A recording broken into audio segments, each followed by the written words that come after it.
my name. They used to call me Money Man, Danzy Fonzo, Danzy Boy. I always question why can't we uphold a healthy boundary that we set with people? Mm-hmm.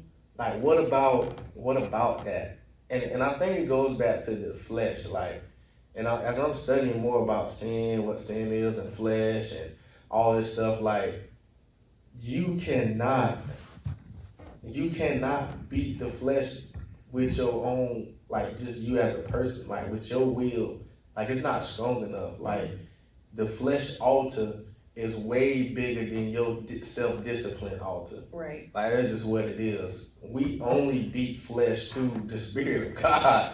Right. And a lot of these relationships, as I'm thinking about them, they was not God-centered relationships. As much as and he would question me about that, because I told him I would tell him, hey, I have to go to church or I dance. He would question me about dance. It seemed as if he was almost interested in what I was doing. Mm-hmm. Like it seemed, because he's Haitian, and I don't know about the Haitian culture, like if they go to church, like what they believe in. But I was almost trying to, tell him my life and, hey, do you at least believe in this? Like, what is your knowledge on this? And he'll tell me, but it'll be off. It used to be off, but I would still try to stay and like help and encourage him to believe in what I believe in. Yep. And I felt like that I lost myself in that as well, because you can't make someone else believe in what you believe in. For sure. And you will know in like the midst of it all if it's from God or if it's not from God. And I knew for a fact it wasn't from God. It was most definitely my flesh that wanted him, that craved him, that desired him. And it was so strong to the point I didn't even want to let go. Even if God gave me an ultimatum, like I still didn't want to let go. Yeah. And that's why sometimes he has to force us. There has to be a forced change, because the trajectory that he needs us on, we're not on it because of whatever distraction it is in our life. And destruction, sometimes that forced change comes in a form of destruction, and sometimes it comes with him breaking us, him actually putting his hands on us and breaking us, forcing us. And I was just reading this in Romans about be ye transformed by the renewal of your mind, and it says through testing, right, you will see the will of God. So it's like sometimes that stuff is built for us to seek him, to get us to a place where nobody can help us but him. And through that seeking, we start to go through our process of pruning, or for transformation, we go into the cocoon, and we're starting that process of becoming a butterfly. And, through all of the situations that you've been through, the stuff I've been through, I can literally see, like, man, we're so hard-headed. Mm-hmm.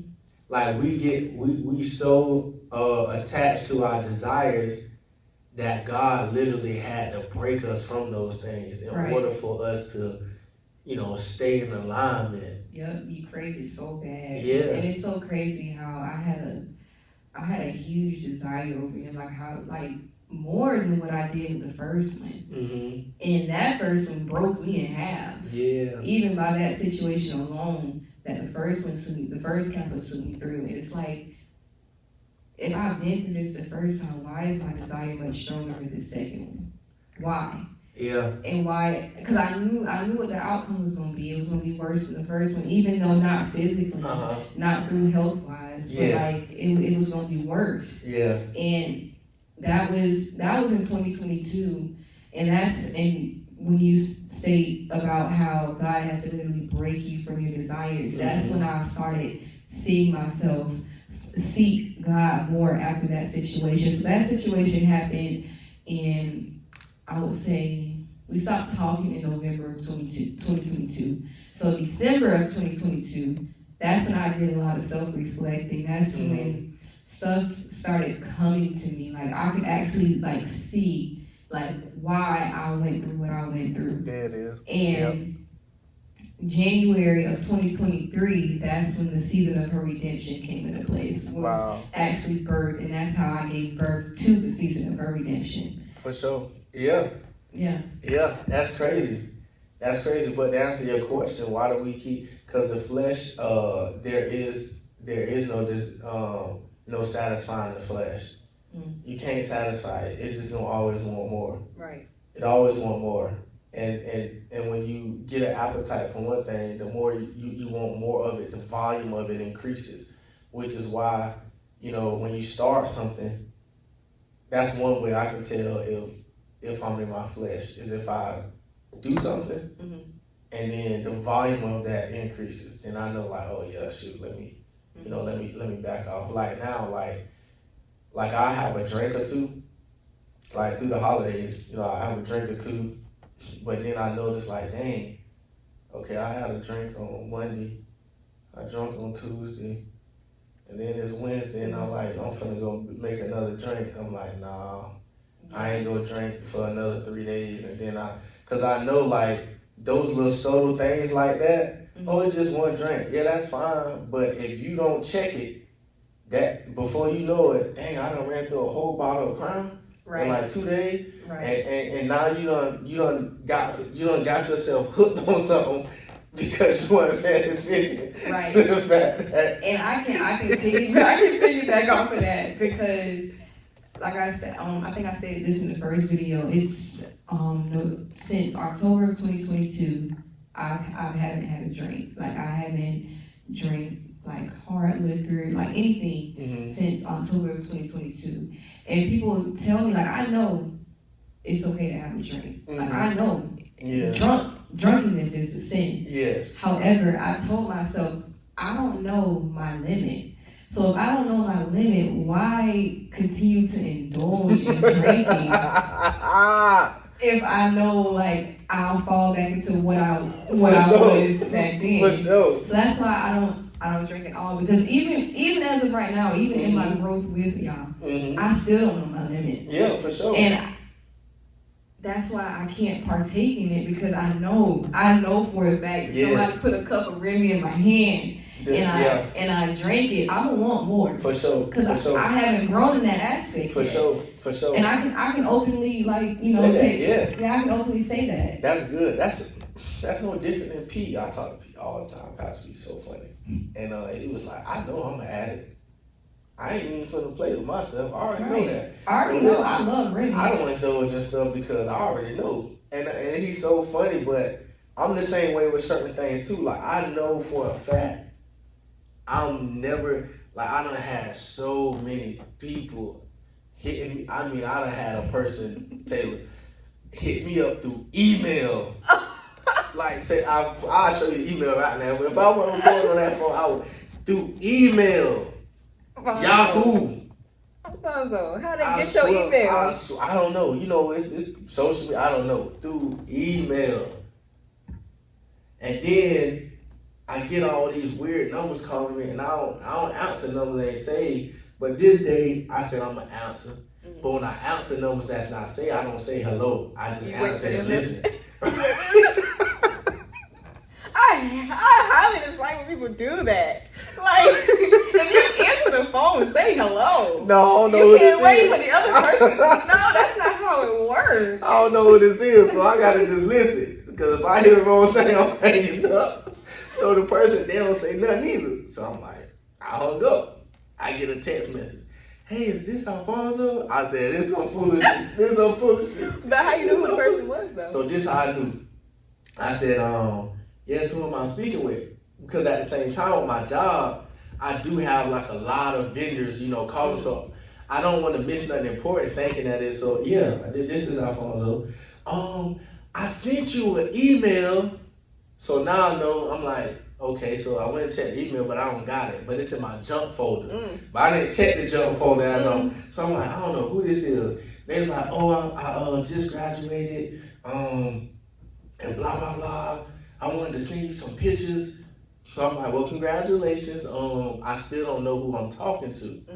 And then they called me by a name that only like 3 people that ever called me. So I did process elimination. I'm like, oh no, I know who this is. Oh no, I know who this is. And I say that to say, I know I can't indulge with people. Like certain, I can't do it. I can't go to your house. I can't Because you already know hang what's out gonna happen. because I know me, and I know once I get a taste of that field again, it's gonna be a wrap. Before I know it, I'm gonna have another 6 to 8 deep roster, and I'm gonna be a walking hypocrite again because. So I know I can't do it, and I ain't even trying to prove nothing myself. I'm gonna just stay slap away from it. I know I'm vulnerable in that aspect. I know it. And when it comes to drinking, like I still like I can be around. Like I'm not gonna lie, I can be around someone that drinks. Mm-hmm. That's fine.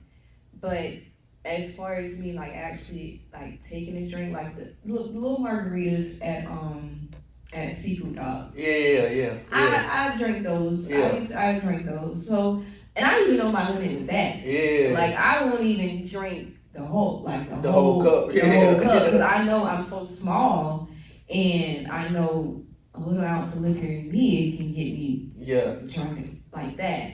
So, but yeah, it's all about knowing your limit in certain stuff. And if you don't know your limit, don't indulge in it because if you know that it was a strong desire on you before, it can take you right back to where you were. Yeah. And if you already came out of that, God already graced you from that. Why go back to the same thing that He graced you out of? Because you don't know when the grace will run out. He might have graced you back then, but you don't know if the grace will still be the same today, right now, if you indulge in it right now. So that's what I had to learn. You may never know when God's grace may run out. So walk with Him, seek Him in all that you do. Make sure that the stuff that you do aligns with God's word in your life.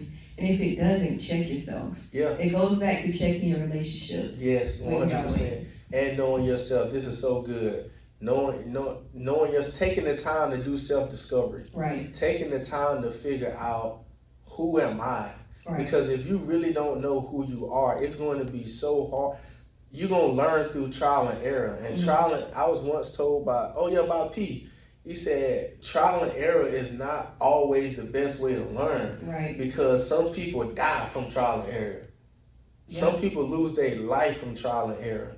So it's take the time while you got breath and you got understanding, figure out who am I, figure out what things am I weak for, what things do I have a desire for, do those desires line up with His, like really figure that out. And you can use that as almost like a dummy guide for your own life. Right. I know everything that I like. I know what I still like.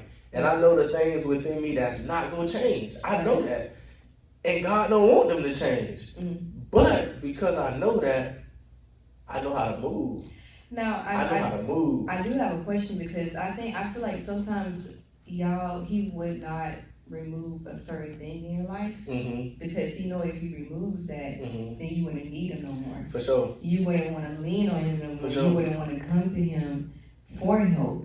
So if He removes that throne from your, I'm not going to say if He removes that throne from your flesh, but do you think that certain people, the stuff they go through, they have that thorn in their flesh? So God doesn't want to remove it because He knows if He removes it, then we wouldn't need Him anymore. Yeah, I got two stories. The story of Jacob, when Jacob wrestled with the angel, with God, and his hip was dislocated.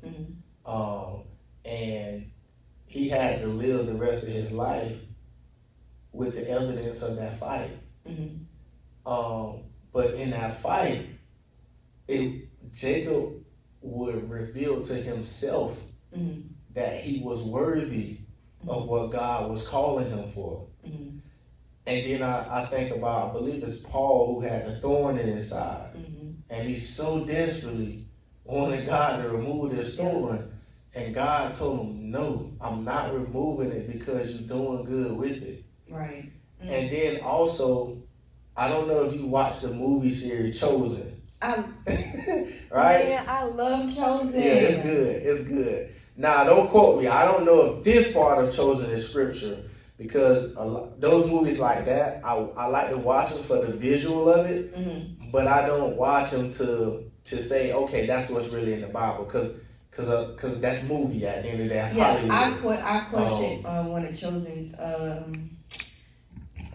one of the characters in Chosen, because one of his disciples, y'all's disciples, his fiance had died. Oh, okay. I think She got stabbed. Was it Andrew?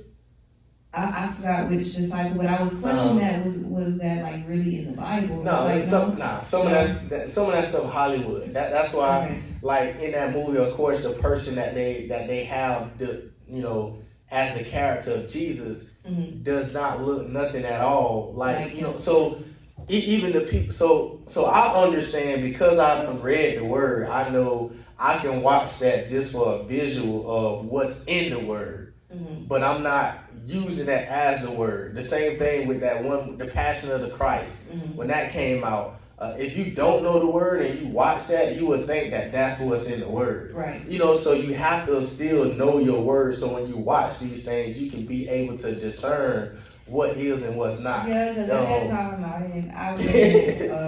I'm not going to sit here and say I've read every chapter in the Bible. So I was still questionable about that scene. Yeah, but the part I wanted to talk about in that movie was when he had two disciples named John. One of them he called Big John, and the other one he called Little John. Little John, he had a limp, and it was one episode where he had watched Yeshua perform a miracle with the couple where one of them was blind. Yeah, and he had the girl and the man and the girl, and he healed her. And Little John was sitting there watching, and he went to Yeshua later on that evening crying, and he like, man, look, I'm one of your disciples. Like, I'm out here doing your thing. I'm watching you heal these other people. Like, why haven't you healed me? Right? And he was like, Little John, I don't need to. Like, you answering the call. You doing an amazing job with the limp. Right. Why do I need to heal you from something that you carrying with no problem? Right. You still healing people. You still teaching the gospel. You doing everything with the limp. So the limp really not even the issue. Right. If you really look at it, this limp or this throne does not affect the purpose of why I created you. Right. And a lot of times, God is not going to take thorns away from us that does not affect the purpose of why he created us. That is good. It don't. That's good. So when I see sickness, people with cancer and with this, I see all that stuff differently because, we come, even with, think about what you just teached, or with the lady of the issue of blood. 12 years. Her issue of blood did not change the purpose. Actually, her issue of blood was a part of the purpose, or was a part of her purpose, because her issue of blood is what led her to y'all. Correct. Because before that, she had went to doctors. She went through painful treatments. She also went broke over this. So if it wasn't for the issue of blood, she would have never even pursued y'all. And she also didn't know y'all at all. So we have to go through stuff in order to experience y'all, in order to even know him. For sure. And believe in him. Because after she was healed, even before she even got healed, she believed that she could be healed. Yeah. So like, if we can have that mindset. Yeah. And it also shows too, like, look, man, one of my legs shorter than the other. But guess what? In spite of the fact that God created me this way, I still worship him. Right. So we also use our weaknesses as places to minister from. So it's up to us to change our viewpoint of how we see ourselves. Right. Because y'all was looking at Lil John as perfect. But Lil John was looking at himself. And we do that so much. We look at ourselves as impure. We look at ourselves as unworthy. And y'all looking at us like, bro, I want you to keep all. I didn't ask you to change your attitude. Right. I just want you to leverage it now for my kingdom. I need you to be spicy. Jeremiah was. I need you to be spicy. Peter was. But I need you to be that way for my kingdom now. And so many times we look at ourselves and we want to change so much about ourselves that God actually wants those parts of us for his ministry. So instead of us seeing ourselves and through our lens, let's see ourselves through his lens and just do his will. Right. Yeah. So But how can you see yourself through his lens how can you see yourself through his lens if you're feeling all of this? Like, how can you put, your thoughts to the side to actually see yourself through his lens? understanding salvation and redemption. Like once you understand redemption, that man, I've been saved, and I've also been bought with a price. I literally no longer belong to me because I've been purchased. These shoes no longer belongs to the Nike factory. I purchased them. They're mine.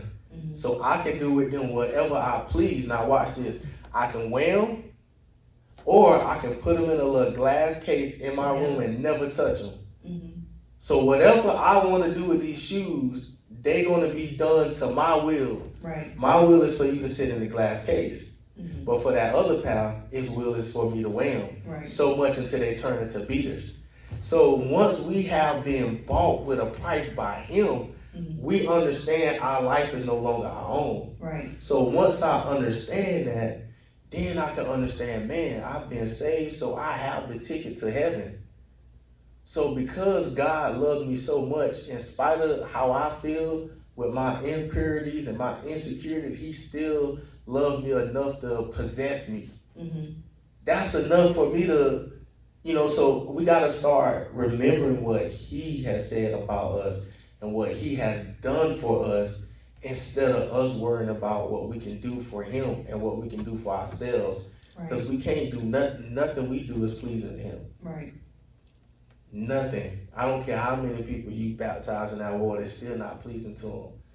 Because his grace, by grace, through faith, we were saved. By grace, through faith, we were saved. However, through your sin, in order for you to experience that salvation and that redemption, you, like our pastor always say, you have to have a heartfelt sorrow for your sin. Absolutely. If you don't have a heartfelt sorrow, if you're not really, convicted by the stuff that you do that's not pleasing unto God, then you would never be able to look at, like yourself through the lenses of Yahweh. Absolutely. Because you don't have a heartfelt sorrow for the stuff that you've done. Absolutely. And in that heartfelt sorrow, like Pastor also said, you have to come to the realization that you also hurt y'all in your filthiness. Yeah. So once we realize that, once we establish that, then we can move. Yeah. We can move like, okay, I don't want to hurt y'all no more. So I gotta move right. I gotta move in alignment with y'all. For sure. I have to, do the stuff that I know y'all want me to do that's pleasing unto him. Yeah, for sure. That's very good. And that's why this podcast to me is so important. And that's why how we live on a daily basis is so important, Taylor, because some people are never going to walk through those. Some people are never going to go to a physical church to actually know what God has to say about them.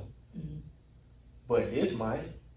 Yeah. When you go out there and you living your life and you going to the dollar store and you going to school and you going to work, your life and your words might. Your testimony might. So it's like, it's a purpose for why he created us. Right. Because he know everybody ain't walking through these church doors. Everybody ain't got no desire to come sit down and listen to nobody holler for an hour. Yep. But they may have a desire to listen to you for 5 minutes. Yep. So, and it's also by telling your testimony. Like, testimonies are powerful because people can also listen by that, like listen to what Yah has brought you from.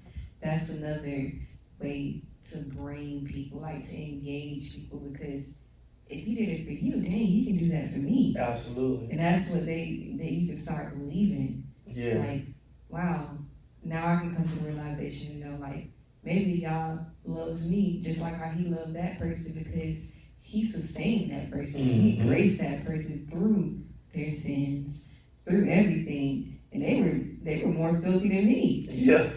So I want to say thank you for being obedient to that. And yeah, man. Any other last comments? Tune in, subscribe. You said the Lions Den podcast. There we All go. y'all subscribe. Maybe you can be on here next and tell your story. For sure. Well, that being said, line out road, line them out.